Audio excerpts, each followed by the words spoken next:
it's interesting how, the Lord talks to us in different ways, depending on your prayer life and the different ways that you reach out to Him. He reaches back and tries to talk back to you. I'm very thankful for my family and for my children. And, our son is getting ready to go off to boot camp soon and all that fun stuff. And I'm proud of him and how he's come along so far. And I'm very confident that whatever he faces as he moves forward, he's going to be all right. I know he's going to, I told him, I said, hey, man, he's, oh, Dad, I went to public school. I'm like, son, you went to Alamo Heights. That's not exactly like I'm dropping you off in the hood and you're, it's going to be different. You're going to be out there with guys from all over this country and maybe even some folks who aren't from here but signed up with us. And they're going to have all kind of walks of life, all different perspectives. And you're going to face people who are going to, they're going to relish in your failure.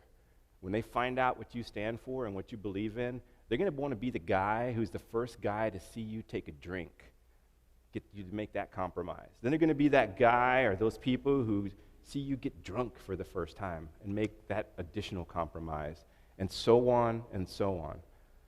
There are people that are out there, and that's just how they are. And you need to be ready for that.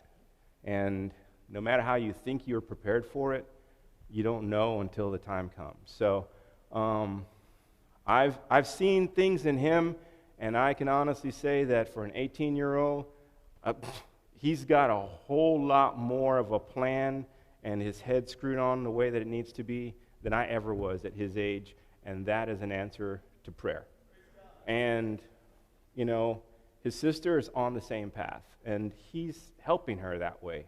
So in that regard, I'm like, okay, when he's not here, it's going to be interesting to see how she fares, because he's always been her crutch. He's always been there for her.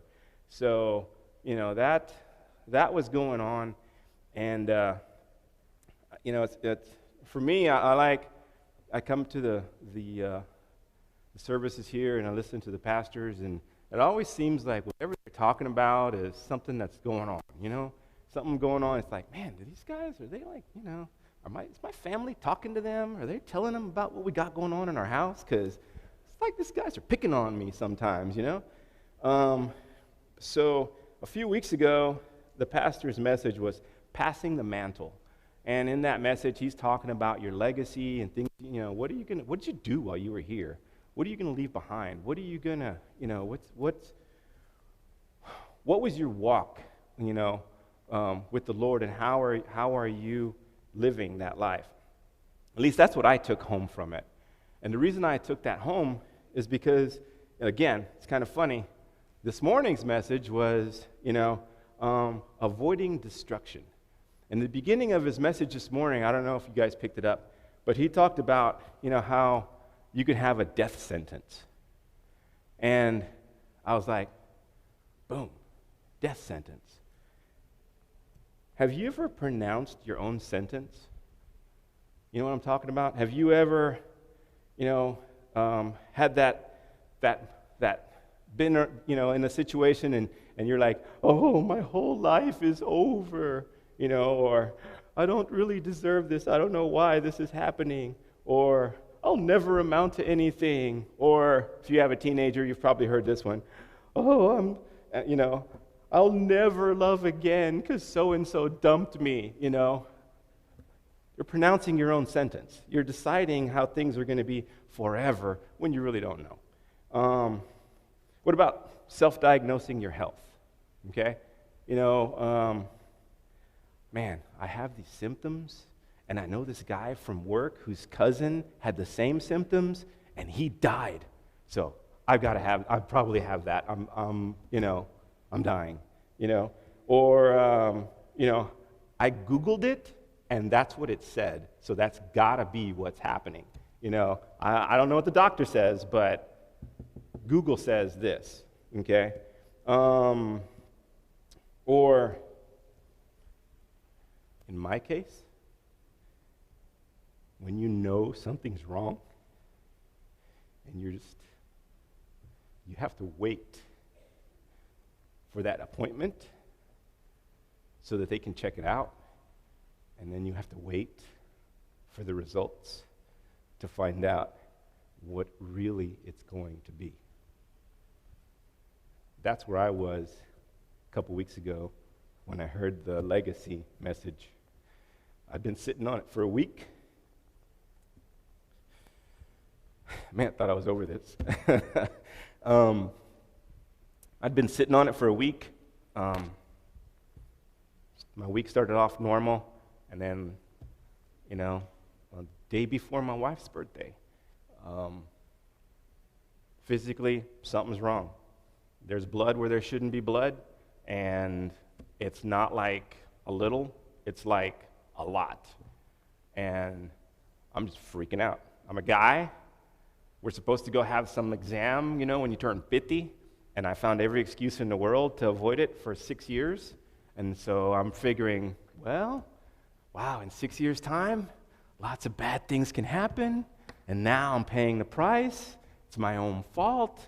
My kids remind me about it every time they see one of those commercials on TV, and now, I'm going to have to tell them what's happening. But I didn't. I didn't tell my wife. Came to church that day, and the pastor's talking about our legacy and what we're leaving behind. And while he's talking, he says something about 10 years from now. My daughter elbows me and says, "Dad, in 10 years, you're going to be 66, and you'll be retired already." I almost lost it, because at that point in time, I'm thinking, will I be? Will I be?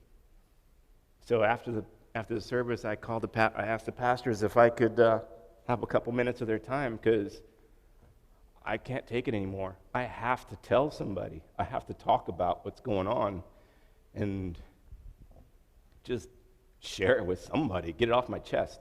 So we go in the room, and I let them know.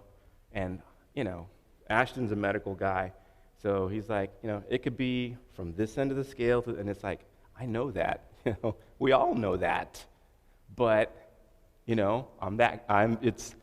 what if? But what if?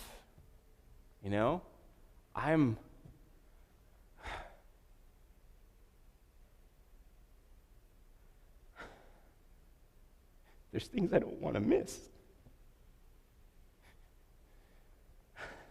Like I said, my son's going to be fine. But my daughter, I want to walk her down the aisle. No time soon, okay? But I want to be there for the next stuff. I'm not ready, I don't even remember what Bez asked me at one point, and I said, well, it doesn't matter. Either way, I win, but I would rather be here for these things than not, okay? I don't, be with the Lord, hey, that's not a bad gig, all right? I'm not worried about that. I told them when my kids were born, the local hospital they were born in has a chapel downstairs, and so afterwards, when they take them back to the nursery, Marcy's resting, I went down there, and there's a book in there in the chapel, and I wrote prayers in that book for each of them, basically just thanking God for the gift and promising that I would do everything in my power to prepare them for Him and for whatever He had prepared for them. I knew it was my responsibility to get them ready for His service. And when He was ready to call them into that service, for example, with my son, doesn't mean I have to want to let go, But when it's time to let go, it's time to let go. But I always thought that they would be leaving and not me, Yeah, I'm supposed to die first, I know that, but I mean, not like anytime soon, I was thinking. So that's where I was, all of those what ifs when you're waiting, and I know, no matter what, us trusting in the Lord, whatever is going to happen, it's going to be His will. So again, you don't have to like His will. You don't even have to want what He wants. You may not even understand it. And I was preparing myself for all of that because that's the truth. That's life. That's living for the Lord. Okay? When He has decided that's what is to be, that's what's going to be, and then we are to follow. So He wants me to follow Him home? Okay. So the questions, all the questions, okay? What if it turns out bad? Well, even if it does turn out bad, there's always hope till the end, right? You never stop fighting. So it's like, all right, I'll have to be strong. I'll have to this. I'll have to that, okay?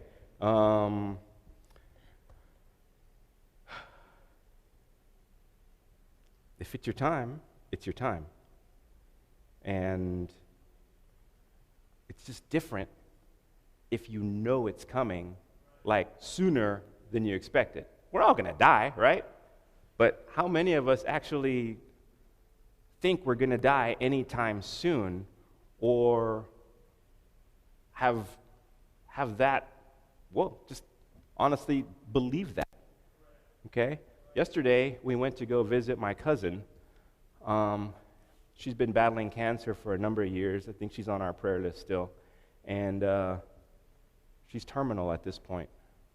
They said she's probably not going to make it through the end of May.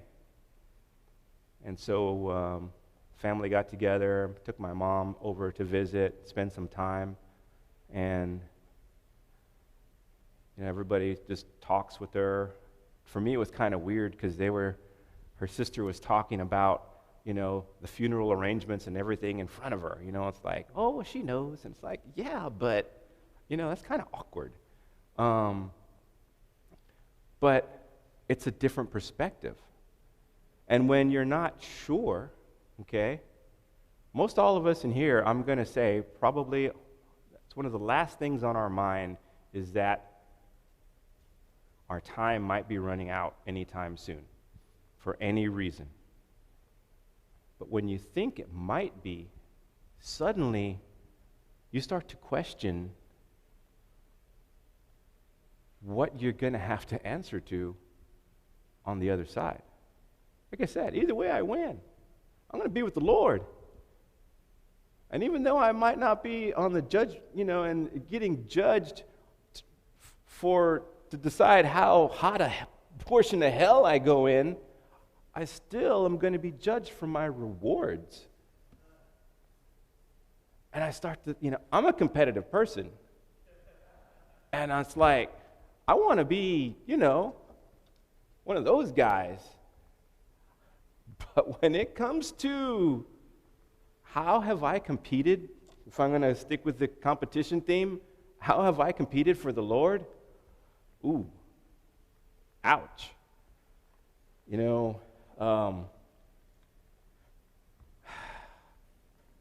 I'm not going to, I don't think, I'm my own worst critic, by the way. I hope we all are. We all should be.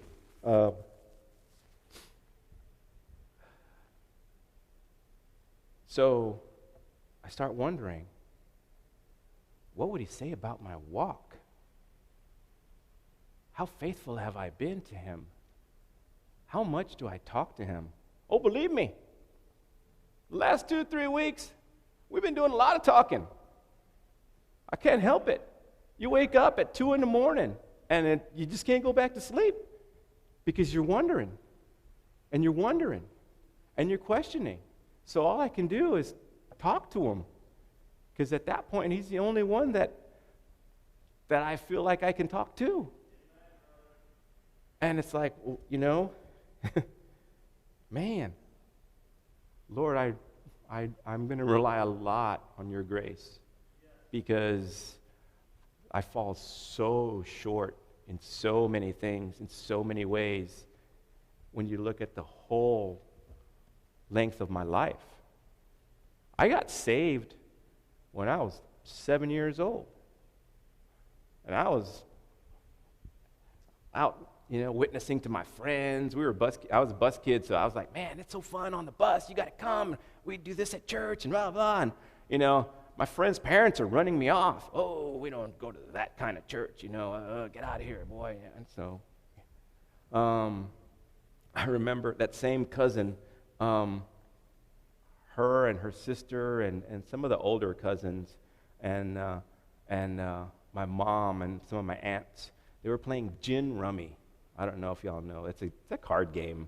It's not gambling, but it was cards. They were playing cards.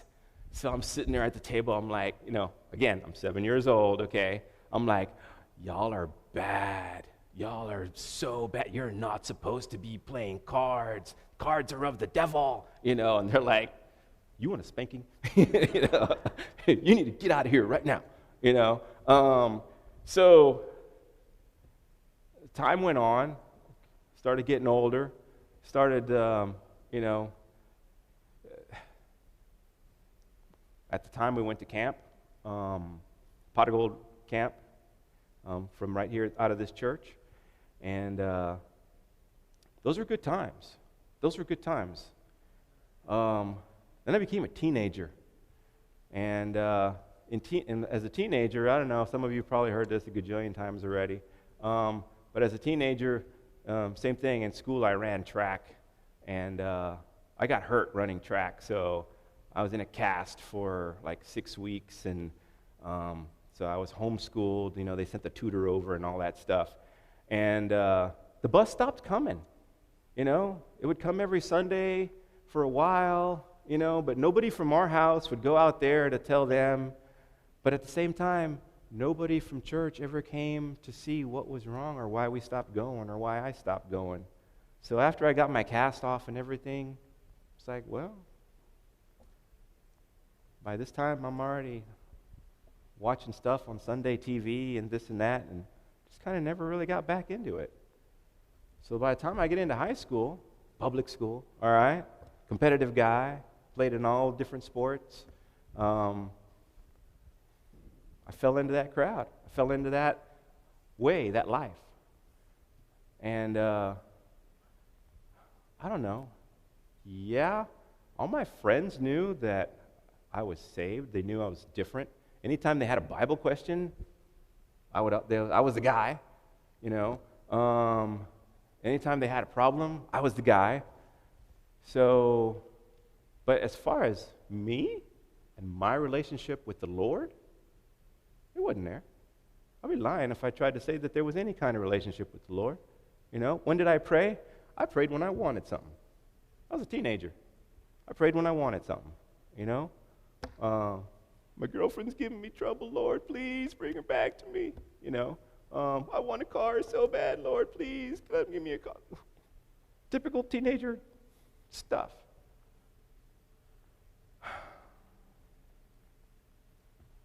Got out of high school, kind of dropped out of college, not living for the Lord at all.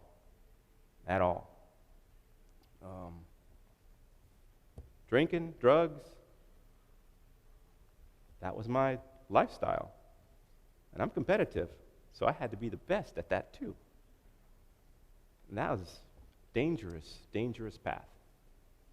And when people would call me on it and say, well, hey, man, don't you talk about God? Don't you? Yeah, this is sin, all right. Well, then why? Well, I'm only hurting myself. I'm saved. if I hurt myself and I die, I'm going to go to heaven. But y'all are in trouble. Are you saved? Yeah, try to witness to your friends while you're drunk. See how good that works out for you. You have no testimony. You have absolutely nothing to stand on. And to this day, that is one of the things that burdens me the most. Because my friends still call me when they have trouble. My friends still talk to me. And yes, they still look for that godly advice or help or prayer. But when it comes right down to business, and it's like, let's talk about your salvation. Oh, man, I remember when you... Right out the window. Right out the window. So all I can do is pray that somebody else will come along and water that seed that I hope I've planted in their lives. And for maybe one of them, yeah, but the rest of them, I'm hard-pressed to actually find any evidence of that. That's a burden I have because that should have been me. That should have been me. Eventually, I slowed down a little bit, slowed down enough to meet somebody, get married, decide, okay, it's time to straighten out.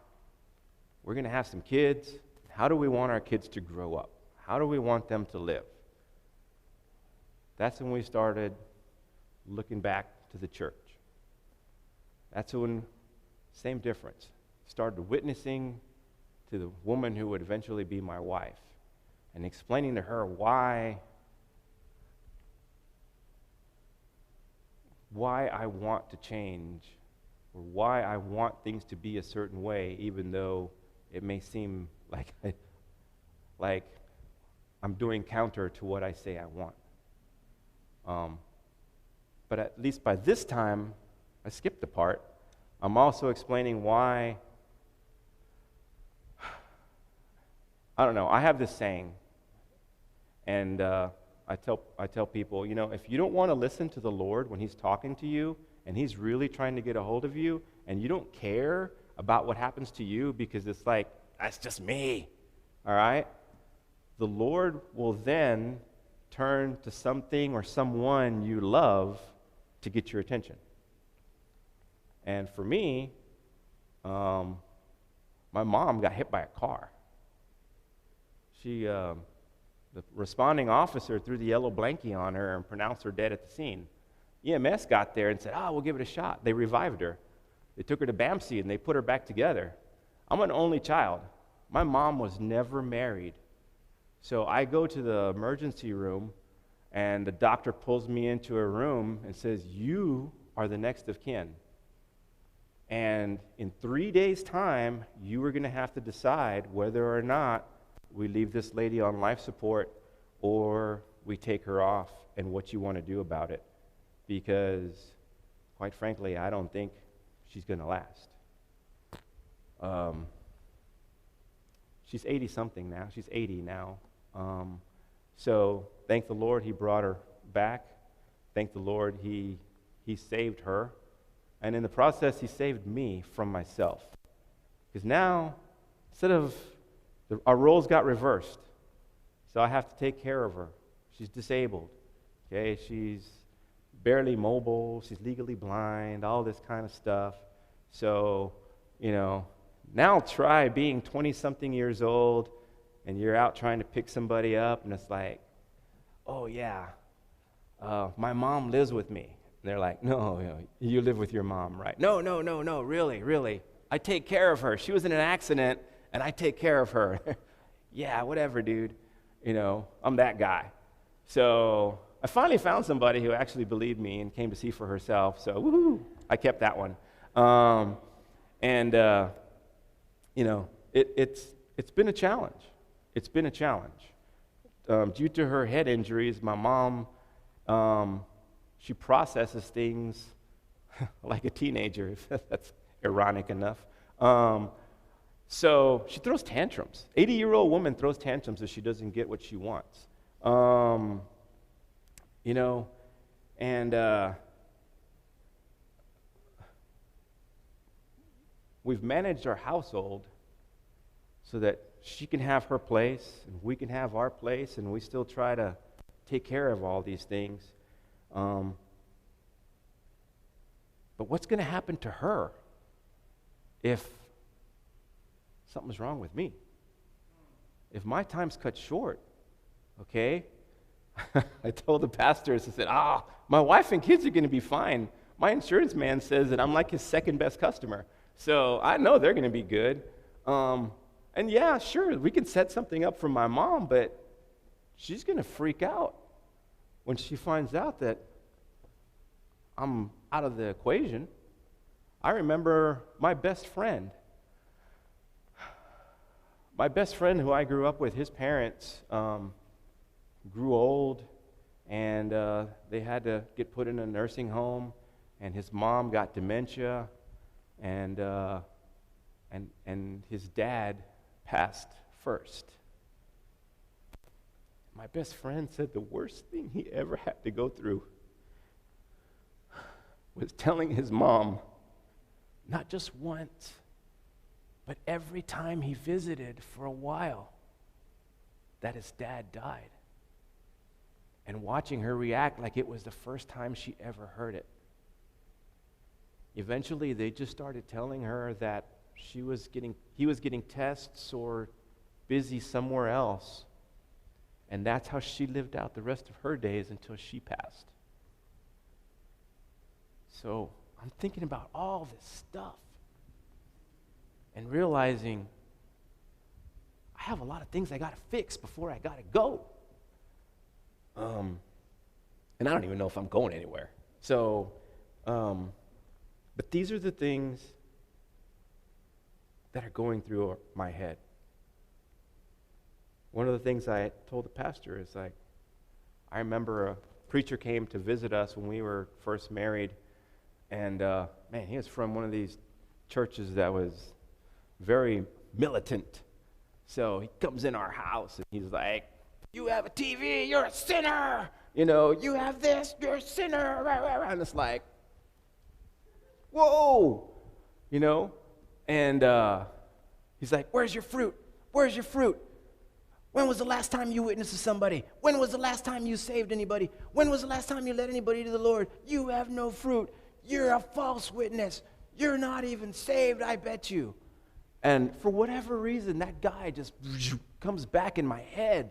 And I'm telling Bez, I'm like, man, you know, do my kids count? Does my wife count?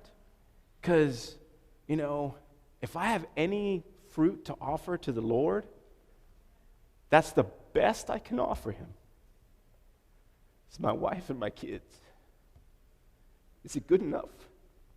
Is it going to be okay? Because I don't know if I have anything else that I can honestly say, "Lord, this is for you."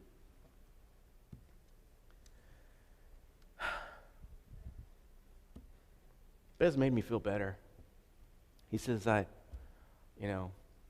a blessing to other folks, whether I realize it or not. And that was, it calmed me down. If you let these things take you, they'll take you. It's fear. It's fear. Fear is not of the Lord. But fear, when you realize that, can be a blessing for you, because then you can use it for yourself. And what I mean by that is, okay, let's start looking. Wood, hay, and stubble. What have I got? What have I done? What's not going to burn up? Okay? What can I do better? What do I need to do next? How can I make this happen? I'm thankful. I'm thankful for everything that the Lord has given me. I don't deserve any of it. But he's been so, so gracious. And I wouldn't trade any of it for anything, because there's no way I could do any better. Now,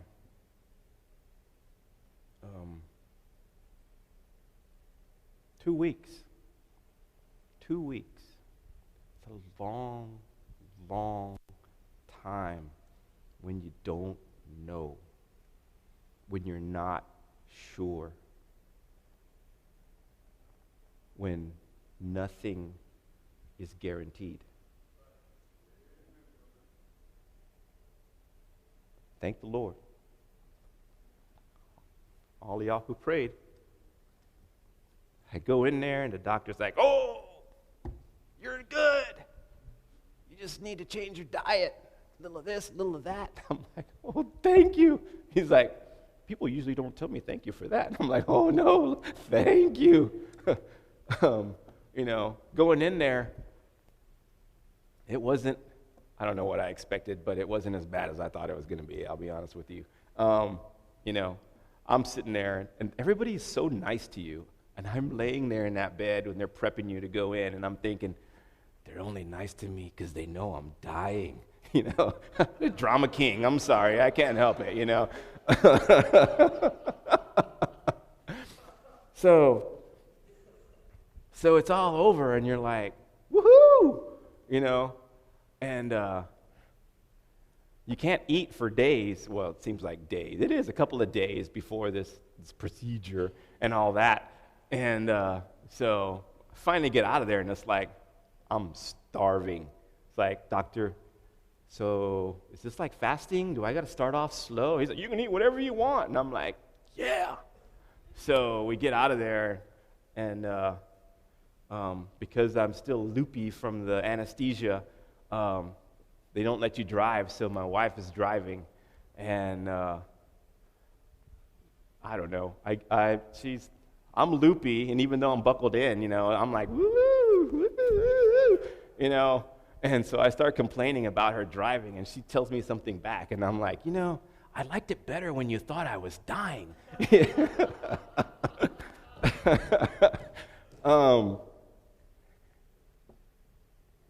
And she's like, "Yeah, I know you're feeling better because you're acting the same way too." And isn't that funny?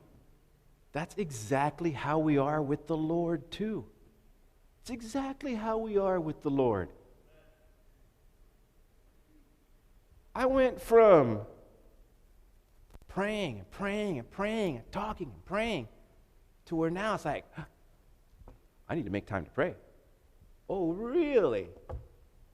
I'm ratting myself out now, all right? But isn't that how we are? Why are we like that? Why am I like that? When I can take it for granted, it's like, but when I'm not sure, "Oh, Lord, oh, please, have mercy on me." I shouldn't be that way. We shouldn't be that way. I have a lot to work on, obviously. Those are some of the things that I'm going to be working on. Why? Because I have the chance to. Woohoo! All right? Why? Because I want to set a good example, not just for my kids, but for yours. I'm in the Sunday school program. I'm in the Master's Club program, Yeah, your kids, if they were in here, they probably would have been, "Oh, man, probably would have been better if we finally would have got rid of that guy. He's always getting on us, getting on our case about everything," But we don't know what's good for us all the time, right? If we asked the kids what they wanted for dinner every night, it'd be ice cream and pizza all 24/7, Maybe that's part of the diet I have to change. I tell my wife, I'm like, "I don't want no green beans. I hate green beans." Like, "Well, he said you got to eat greens." I'm like, "There's plenty of other green food, just not green beans, please." No. So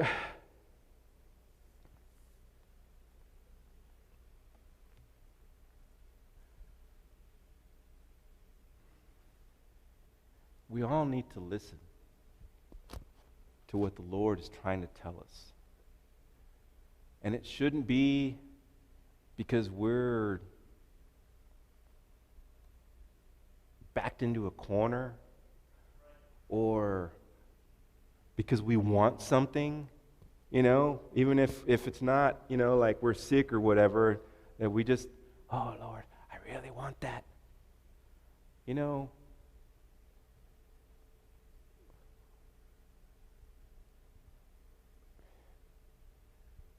When we teach our own kids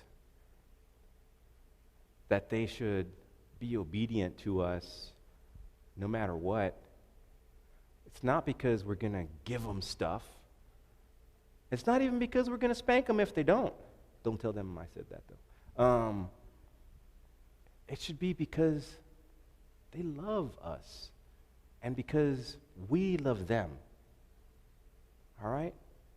When we're debating with my son about his upcoming commitment, and we're trying to get a handle on what he wants to do, why he wants to do it, and trying to get an understanding and asking him all these questions to make sure his head's on straight, he got all mad and he's like, "Why are you treating me like a little kid? I'm a man. I'm 18. I can do what I want." And oh man, my flesh wanted to say so many things. But I knew that if I did, he'd very likely get up, walk out that door, and sign the first piece of paper that anybody put in front of him for whatever the job might be, wherever it might be. And that might not be good for any of us. So I said, I didn't say it this quietly and calmly. I'm sure my neighbors heard a few houses away. We're not treating you this way because you're a little kid. We're treating you this way because we love you. That's why we're treating you this way. That's why we're asking you these questions. That's why we want to make sure that the decision you make is for the right reasons. Because if you make a good decision for the wrong reasons, it may not work out the way that you think it is. And when you figure it out and you put yourself in a position where there's no other way out, guess what? You're going to be miserable. And instead of blaming yourself, you're going to be blaming us. Because why didn't we tell you? So, we're telling you.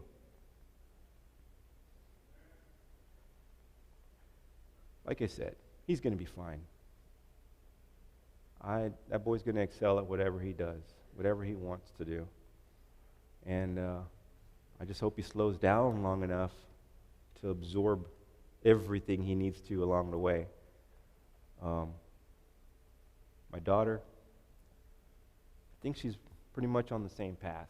Her goal is to have higher scores than her brother in everything that can be physically counted. So they're in the same school, and she's like, "Yeah, my GPA is higher than his when he was my grade. Uh-oh. Yeah, my class rank is higher than his when I was in his grade. Uh-oh." And he gets all upset.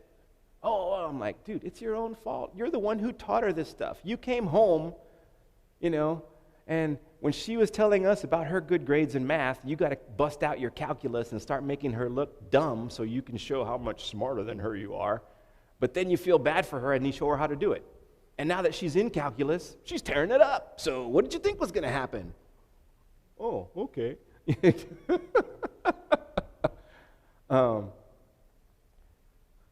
She's going to miss that. She's going to miss that. That's, as a dad, that's what I'm worried about.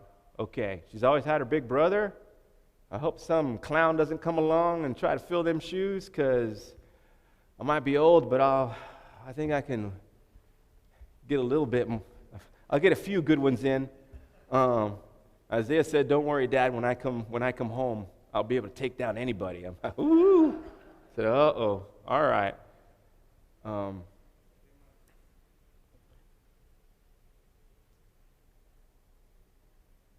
I'm thankful for each and every one of you. I'm thankful for this church, for our leadership, for my family. I'm thankful for the Lord's mercy and His grace. And I hope and I pray that I can continue to be of service to Him, to you guys, and to this church for a long time. Yeah, maybe I'll trust in the Lord and I'll go to my doctor's appointments. But most of all,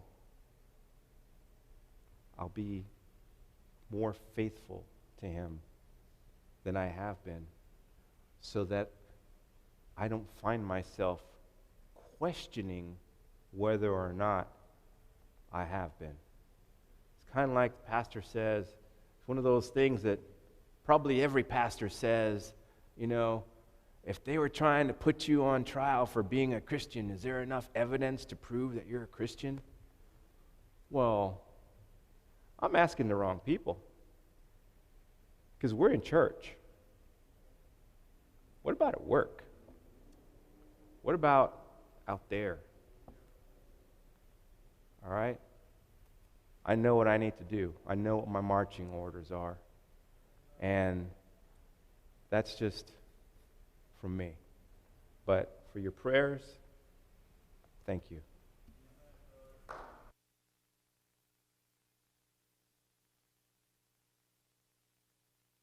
You still got a minute left.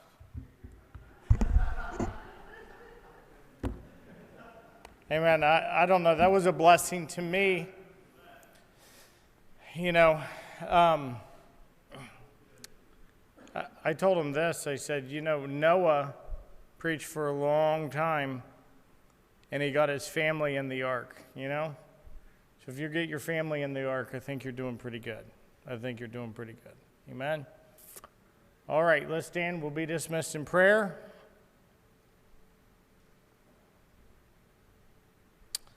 Brother Raul, can you come dismiss us in prayer? Hermano.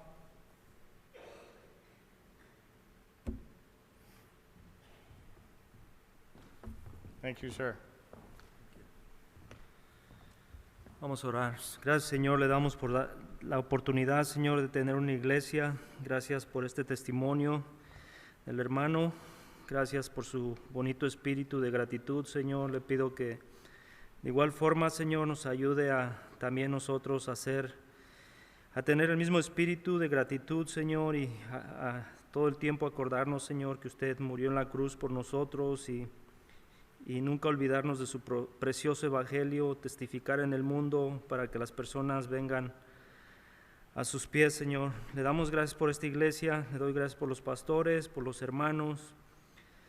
Gracias, Señor, por todas las bendiciones que nos rodean, y le pido, Señor, que nos ayude a hacer eso, Señor, a ser agradecidos. Se lo pido y se lo ruego en el nombre de Cristo Jesús. Amén.